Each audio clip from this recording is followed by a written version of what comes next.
You ask Tiger to solve. This deals with linear equations with one unknown.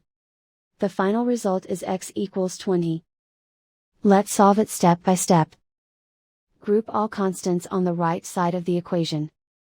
Add 5 to both sides. Simplify the arithmetic.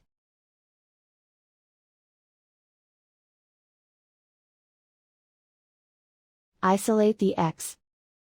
Divide both sides by 6. Simplify the fraction. Find the greatest common factor of the numerator and denominator.